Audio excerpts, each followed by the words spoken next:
ఇప్పుడే ఒక న్యూస్ చూసిన. ఎలాన్ మస్క్ కొత్త పార్టీ పెట్టాడు.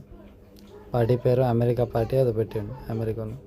ఇదే ఎలాన్ మస్క్ ఒక 7 months కింద డొనాల్డ్ ట్రంప్ క్యాంపెయిన్ చేసిండు. ఫండింగ్ క్యాంపెయిన్ 2 చేసిండు రిపబ్లికన్స్కి. డొనాల్డ్ ట్రంప్ అయితే అసలుకి మామూలుగా పొగడలేడు. The greatest president in American history అన్నాడు. సీదా మళ్ళీ డొనాల్డ్ ట్రంప్ గిట్ట గెలిచిన తర్వాత డాచ్ అని ఒక సంస్థకి ఆయన హెడ్ చేసిండు. బట్ ఒక 2-3 నెలల నుంచి వాళ్ళ మధ్య క్లాషెస్ వచ్చినాయి. ఏదో ఈవీ మీటర్స్లో సబ్సిడీలు కట్ చేసినందుకు అవి డొనాల్డ్ ట్రంప్. దీనివల్ల సడన్గా ఎలాన్ మస్క్కి ట్రంప్కి దూరం పెరిగి ఎలాన్ మస్క్ ట్రంప్ని తీసేసిండు డాచ్ నుంచి. ఎగ్జిట్ అయిపోయిండు.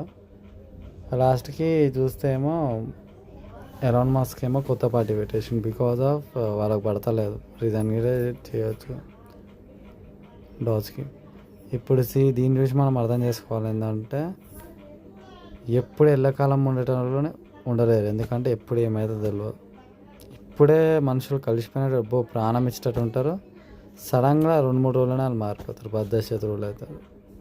అందుకే పాలిటిక్స్లో కానీ రియల్ లైఫ్లో కానీ ఎప్పుడు ఎవడు శత్రువు కాదు, ఎవడు మిత్రువు కాదు. అవసరానికి సిచ్యువేషన్ డిమాండ్స్ టైం అన్నిటిని డిసైడ్ చేస్తుంది. దీన్ని బట్టి మనం అర్థం చేసుకోవాలంటే ఇప్పుడు కొంతమంది ఉంటారు మన రియల్ లైఫ్లో గిట ఏమని బెస్ట్ ఫ్రెండ్స్ లాగా ప్రాణాలు ఇచ్చేవాళ్ళకి ఆఫీస్లో కానీ స్కూల్స్ కాలేజెస్ ఎనీథింగ్.